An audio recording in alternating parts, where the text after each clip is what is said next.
Welcome to Hello English Teacher. Today let's look at the new MCQs from the chapter The Last Lesson from Class 12 English. If you're watching my video for the first time, please subscribe.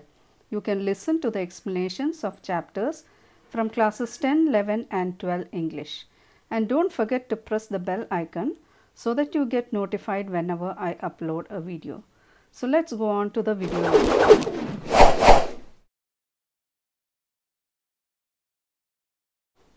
The last lesson is written by Alphonse Daudet. So now let's look at the extracts and the MCQs from this chapter. So here is the first extract. When I first passed the town hall, there was a crowd in front of the bulletin board. For the last 2 years, all our bad news had come from there. The lost battles, the draft, the orders of the commanding officers, and I thought to myself without stopping, what can be the matter now? Then, as I hurried by as fast as I could, the blacksmith watcher, who was there with his apprentice reading the bulletin, called after me, "Don't go so fast, bub. You'll get to your school in plenty of time." So now let's look at the questions from this extract. Question number 1. It is a general tendency of human beings to stop whenever there is a crowd. It shows that they are incurious, inquisitive, intuitive and dawdler. So here the answer is inquisitive. So let's look at the next question. Why there was a crowd in front of the bulletin board? A. People had come to see what the news was. B. People had come to discuss about the news. So the options are only A, only B, both A and B and none of these. So we know that the answer is only A, which says that people had come there to see what the news was. So now let's look at the next question. What was the motive of blacksmith watcher when he said, "Don't go so fast, bub, you will get to your school in plenty of time"? To ridicule France, to boost the morale and make France comfortable, to dominate little France, to make him realize the importance of his mother tongue. So the answer is to boost the morale and make France feel more comfortable. So that's why he called out and told him that you can reach your school in plenty of time. So next question. France saw a huge crowd assembled in front of the bulletin board but did not stop. How do you evaluate his reaction? France was too little to care about the news of lost battles. Nobody in France's family was in the army, so it did not matter. Bad news had become very normal, so he went about his task. It was too crowded for France to find out what news was up on the board. So the answer is D. It was too crowded for France to find out what the news was. So let's look at the next extract. But now it was all so still. I had counted on the commotion to get to my desk without being seen. But of course that day everything had to be as quiet as Sunday morning. Through the window I saw my classmates already in their places and M. Hamel walking up and down with his terrible iron ruler under his arm. I had to open the door and go before everybody. You can imagine how I blushed and frightened I was. But nothing happened. M. Hamel saw me and said very kindly, "Go to your place quickly, little France. We were beginning without you." So let's look at the questions. Question number 1. What is the mental state of the speaker here? Scared and reddened, ecstatic and reddened, tiresome and ecstatic, none of these. So we know that the speaker is France, and so his mental state was scared and reddened because he was late. So next question. What was France banking on to enter the class as he was late? M. Hamel's teaching on the blackboard, commotion in the class, Horaceus helping him sneak in, or to quietly walk in when everyone was preoccupied with participles. So the answer is B, commotion in the class. So he thought that because of the commotion that is usually there, he could quietly sneak in. So let's look at the next question. What does the phrasal verb count on mean here?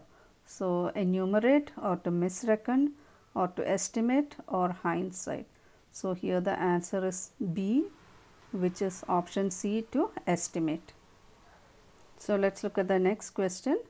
Explain, but nothing happened. M. Hamel did not ask any questions on participles.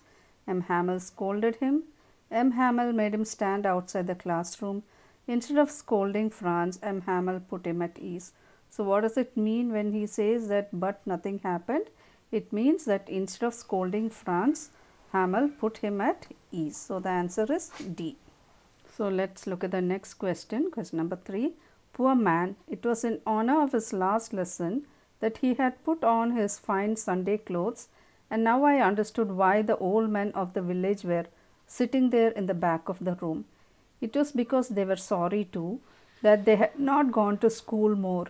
It was their way of thanking our master for his 40 years of faithful service and of showing their respect for the country that was theirs no more.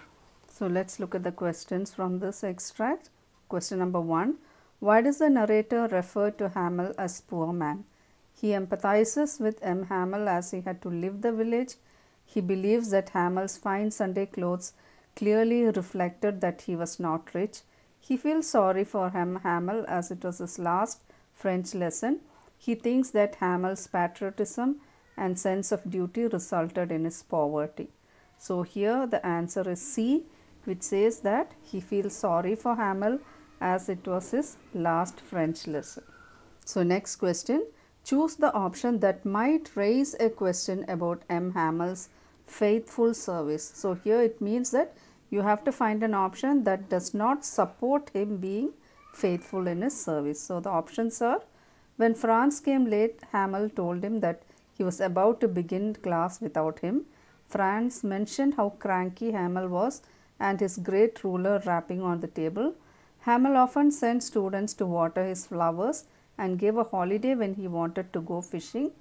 Hamel permitted villagers to put their children to work on a farm at the mills for some extra money.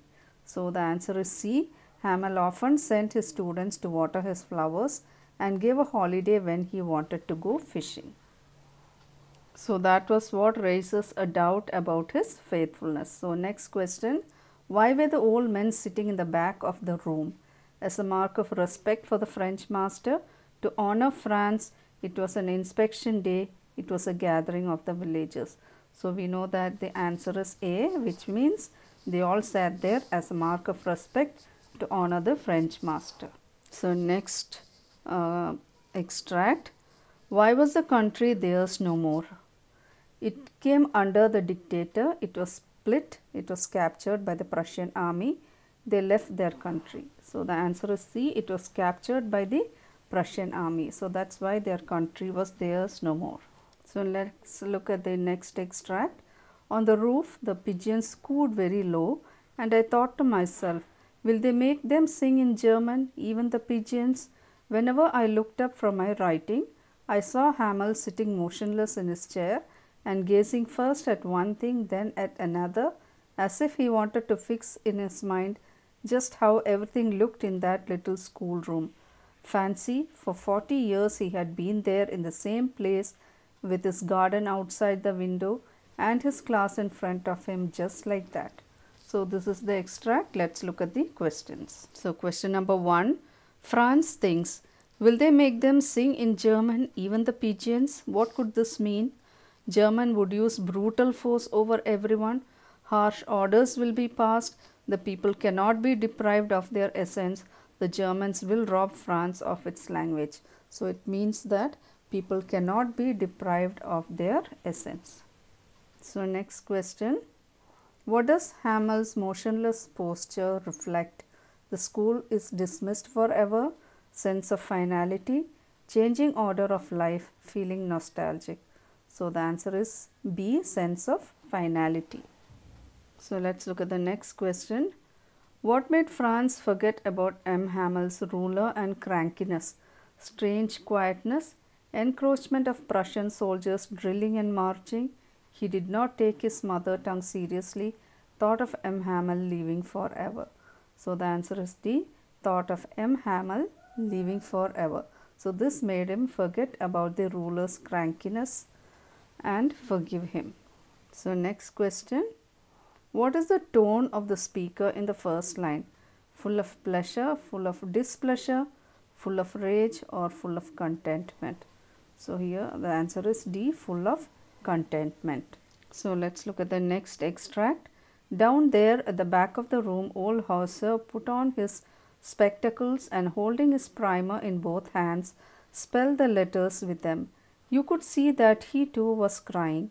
His voice trembled with emotion, and it was so funny to hear him that we all wanted to laugh and cry. Ah, how well I remember it, that last lesson. All at once the church clock struck 12, then the Angelus. At the same moment, the trumpets of the Prussians returning from drill sounded under our windows.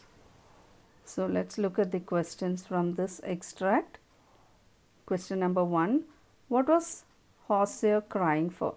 Because he had not taken his mother tongue seriously, because M. Hamel was going to leave forever, because he was neither able to speak nor write French, all of the above. So the answer is D, all of the above. So that's why old Hauser was crying. So next question, choose the version which best matches the term Angelus. So it's a Catholic devotion commemorating the incarnation by Romans, Anglican by Baptist or Lutheran. So the answer is D, and incarnation by the Lutheran. So question number 3, choose the term which best matches the statement. His voice trembled with emotions. Shudder or move due to shame, palpitating with excitement, quivering with vehemence, or trembling with rage. So here the answer is C, quivering with vehemence. So let's look at the last question. What do the marching soldiers under the windows represent? The dawn of Prussia and the defeat of French people? The defeat of Prussia, the victory of French? None of these. So the answer is the dawn of Prussia and the defeat of French people. So I hope you liked today's video. For more informative videos, do subscribe to Hello English Teacher. Like, share and give your valuable comments below. Thank you for watching.